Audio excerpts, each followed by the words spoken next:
The Secret of the Golden Flower is an ancient Taoist text that Richard Wilhelm discovered and then translated, and then Carl Jung got his hands on it, and then they created this beautiful short little book that combines the wisdom of the East with the psychological principles from Carl Jung. So kind of combining a bit of Eastern and Western principles.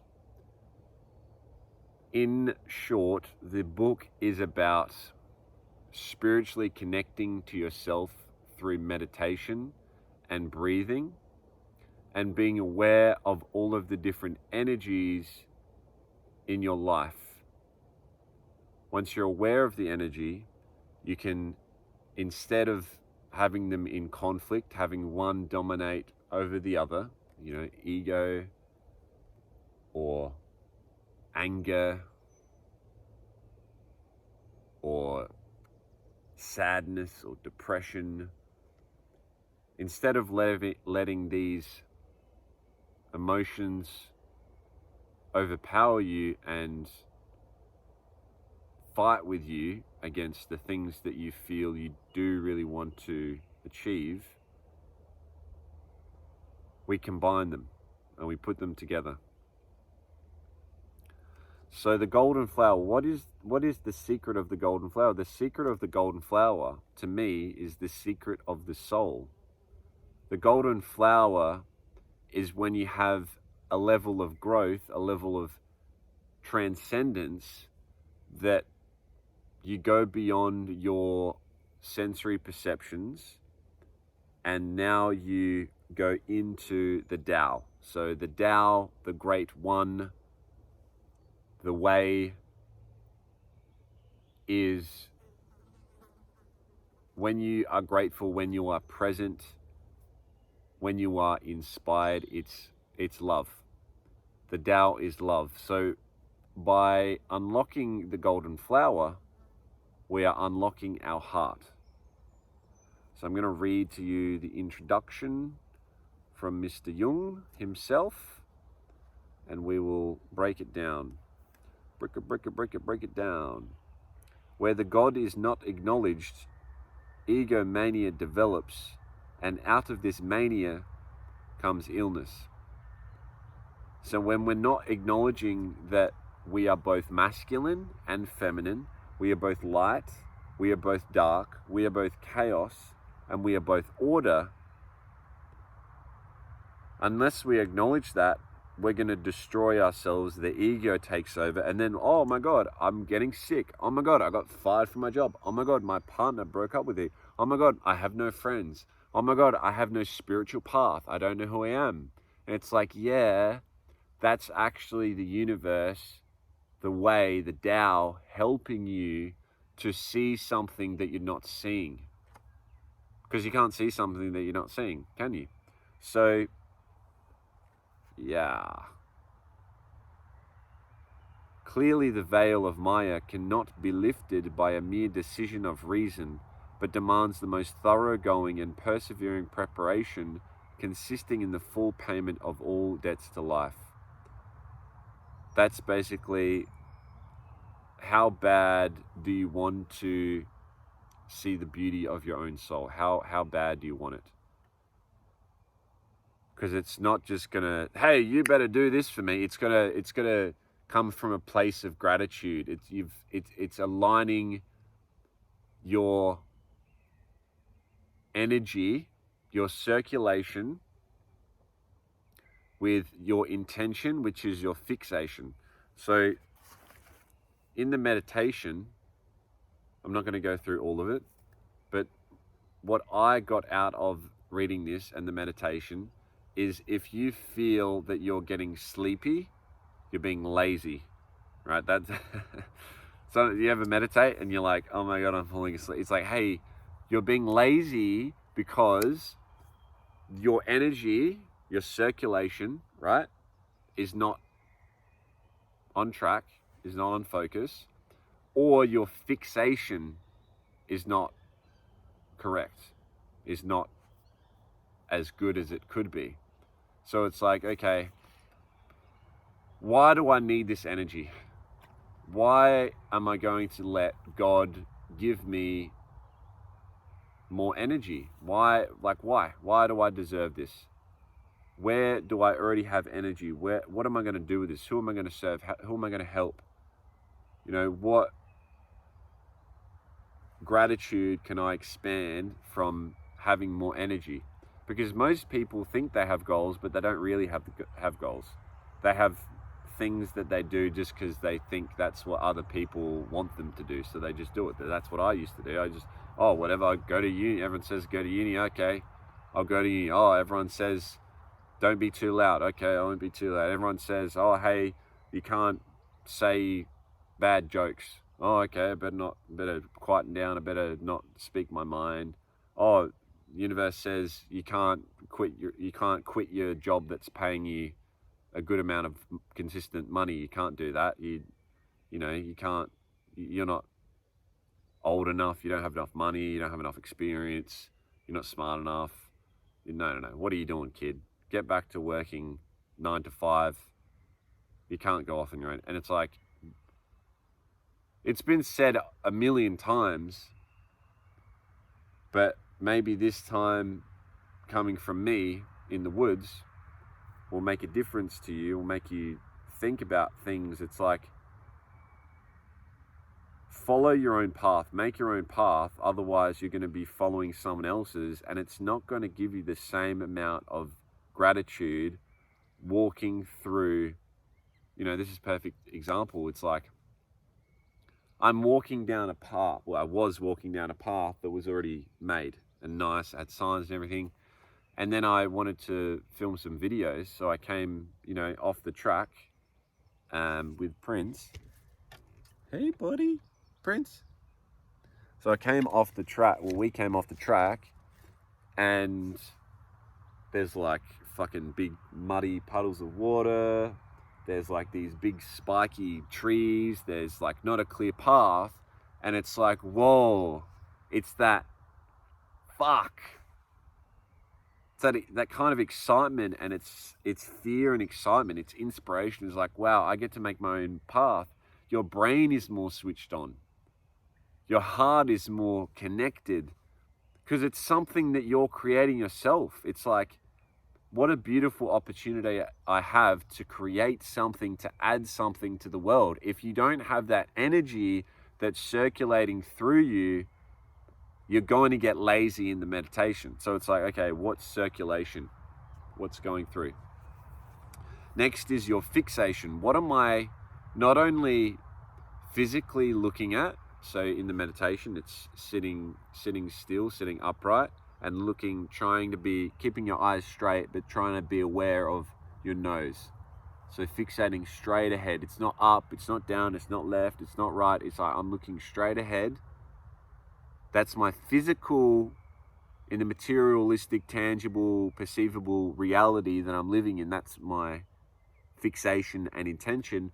But what's my spiritual intention? What am I fixating on? It's like, my fixation is spreading love throughout the stars, and my wisdom is the foundation of the future. My intuition is guiding me to inspiration. It's like, okay, I'm fixated on the idea of, let me calm down the noise and bullshit in my brain so that I can think clearly and hear the voice of my intuition, because I know that my intuition, when it's one voice, it's a clear, hey man, go do that. Hey man, quit the job. Hey man, get the Afghan hound. Hey man, go to Kaipo Forest today.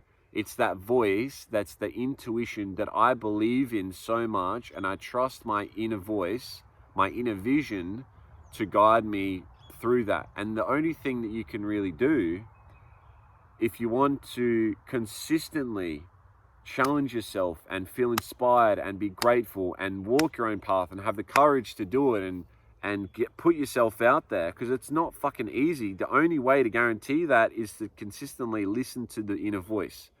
That's what's going to give you the fixation. So when you meditate, And I keep saying circulation and fixation because that's the example they say in the golden flower. So it's okay. I've got the energy flowing. I'm fixated. I'm not getting lazy. I'm sitting upright. I'm breathing. I have a balanced breath. I'm looking straight. I'm sitting up straight. I have fixation. I have the energy. I get the energy. I see the energy. I have the energy. I see the order. I give the orders. I am wise. I prioritize. I'm a super sexy, stylish individual sent from the stars to see the beauty in my own reflection. I'm fit, flexible, and energetic. Anything I put my mind to, my body can achieve. Okay, I got a bit crazy there. So back to the Carl Jung thing. 10 minutes ago, as I stated. So it's basically a book on meditation, but you get a bit deeper into it. So,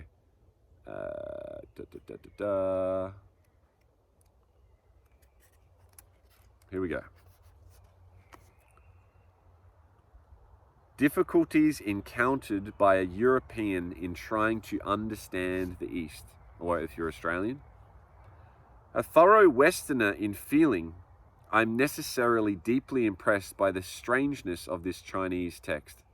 It is true that some knowledge of Eastern religions and philosophies aids my intellect and intuition in understanding these ideas to a certain extent, just as I can understand the paradoxes of primitive beliefs in terms of ethnology, or in terms of the comparative history of religions.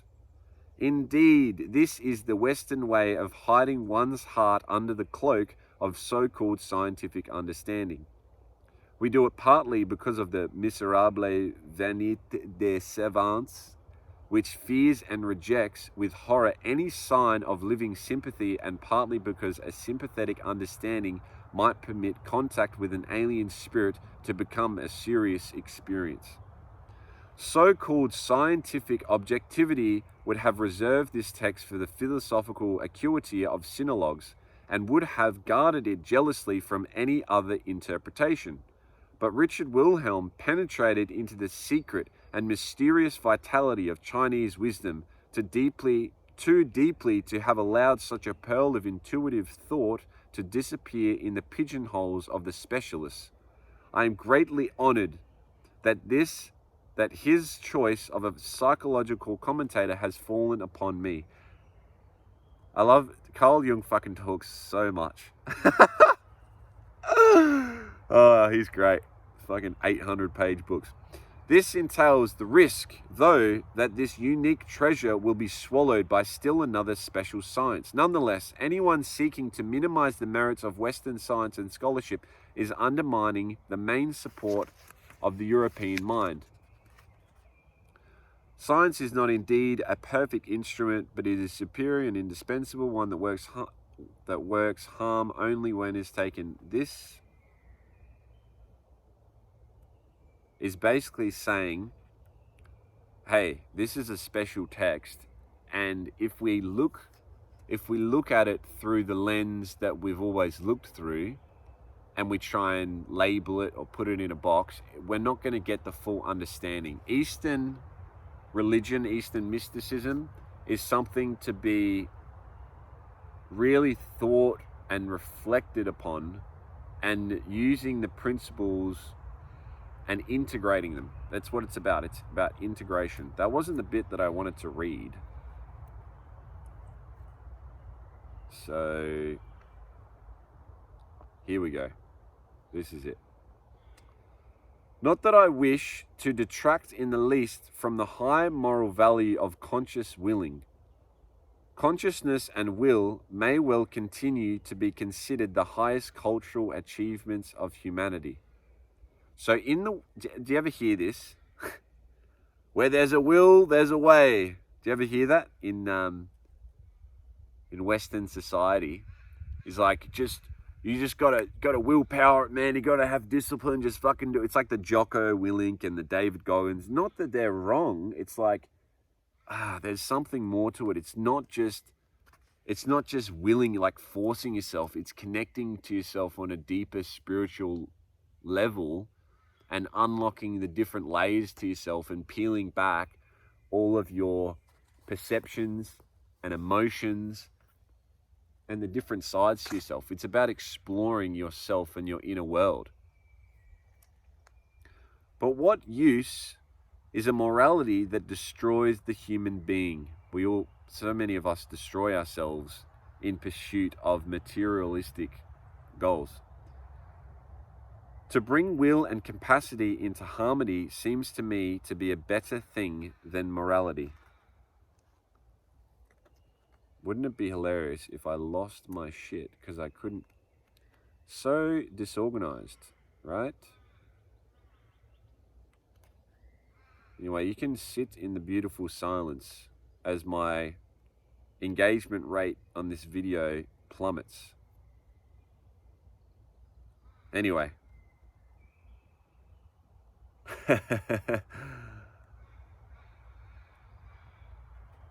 Here it is. Stay with me, guys. Stay with me. The detachment of consciousness from the object. By understanding the unconscious, we free ourselves from its domination. This is really also the purpose of the instructions in our text. The pupil is taught to concentrate on the light of the innermost region and, while doing so, to free himself from all outer and inner entanglements. His life impulse is guided towards a consciousness without content, which nonetheless permits all contents to exist. So, explore your unconscious. So, Carl Jung's all about dream interpretation, which is your unconscious. So when you get into a state of meditation, you can actually interact with your unconscious. Journaling is another way. Reflecting on conversations you've had, paying attention to little things, little patterns that are going on. It's like concentrate on your unconscious and reflect on it until it disappears. And then you will dissolve your impulses, your instincts, the things that the desires you're seeking, the fears that you're running away from, and it just dissolves and you get a whole new level. You get the secret of the golden flower. There it is. Yeah, all right. Thank you for watching, everyone. That's the secret of the golden flower. If you have any questions, comments, feedback, if you've read this text, and you can give me some of your insights, let me know. See you later. Subscribe.